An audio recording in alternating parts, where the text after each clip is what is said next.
Good morning. My story today is called The Pout Fish Cleans Up the Ocean.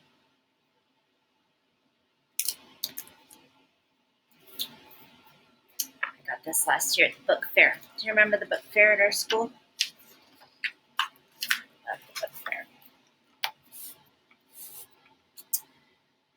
The ocean is amazing. Mr. Fish's grin was wide. The beautiful surroundings left him wonderstruck inside. You know what that means to be wonderstruck? Struck with wonder. His head was full of happy and his heart was full of awe, but his smile sank away when he turned around and saw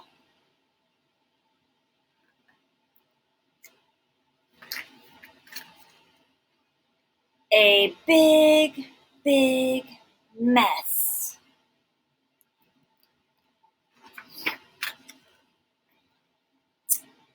Whatever could it be? He couldn't really tell. He talked with a friend who had noticed it as well. There's a problem that needs solving, and I don't know what to do, but I'm going to find some answers. Would you like to join me too? So the pout fish has a problem in this story. There's a big mess. Cavity cola. Does cavity cola belong in the ocean? I don't think so.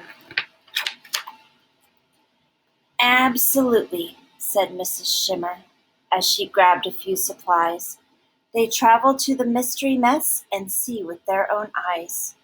Swimming off, they were enchanted by the ocean big and bright, but looming in the distance was that dark, dismal sight.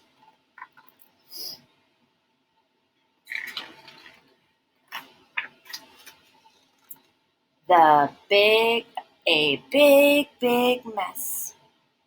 What's it made of? They both wondered, and they pondered this out loud. Around them, others gathered in a small but growing crowd. What is it? Plastic junkoids. What are plastic junkoids doing in the sea?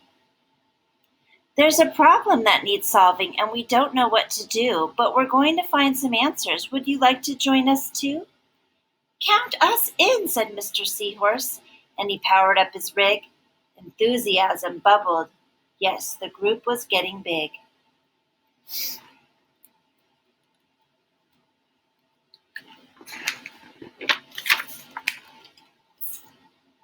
They jetted through the ocean in a peaceful sort of bliss, but the thing that stretched before them was impossible to miss.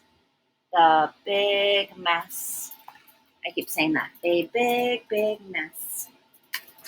I'm reading backwards. Who will fix it? Fish were asking, hoping someone else would know. There was lots of conversation as they traveled with the flow. There's a problem that needs solving, and we don't know what to do, but we're going to find some answers. Would you like to join us too? Oh, look, a plastic bag. Sam's tacos, donuts, and wedding cakes. What's a plastic bag doing in there? Oh boy, look at this. This fish is stuck in the Coca-Cola top. That's not good. All as one, said Mrs. Squid as she swished away some junk. The group continued forward toward the nearing pile of gunk. They reached the mystery mess. They took measurements and samples. They made notes and they did research. They found similar examples. When everyone was finished, they assembled to discuss.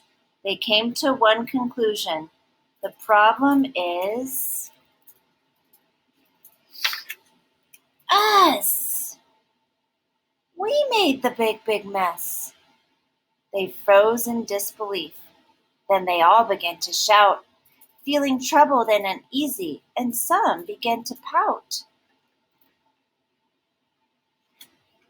Do you notice there's a lot of toys and shoes? Are you guys seeing this mess in the ocean? Noticing a lot of the fish are trying to drink the sodas.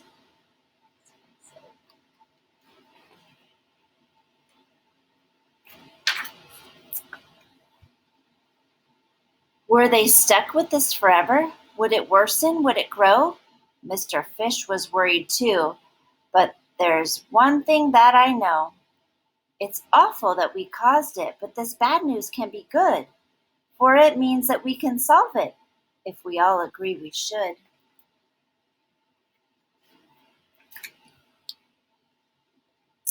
Silence filled the ocean. Their future was at stake. It was a moment of decision, but which one would they make? A big, big yes! We can do it, they exclaimed. Positively, yes and yup. So they all pitched in together and they cleaned the ocean up.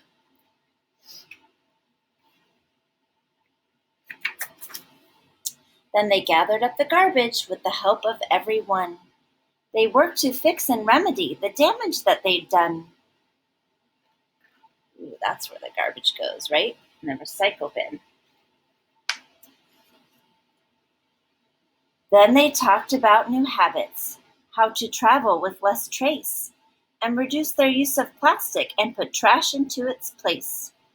Problems have solutions, so we learn what we can do. Together we're the answer. Would you like to join us too? I would. So, in the story, the fish in the ocean had a problem, right? There was a big, big mess, and they needed to solve it, but they didn't know how. And they realized, what did they realize? Who made that mess? Them, right? They weren't really thinking about what they were doing. They weren't really thinking about what they were using and buying and where to put their garbage. And before they knew it, it was such a big mess. So, how'd they solve it? I noticed they were cleaning. I noticed they were saying that they were going to leave less of a trace. When you leave less of a trace, it means you don't leave a lot behind, right? You don't leave plastic, you don't leave garbage. And I think perhaps in the future they might think twice about buying plastic. Maybe only if they really, really need it, right? So I feel like the pout pout fish in this story and all the fish and animals in the ocean really learned a lot in that story.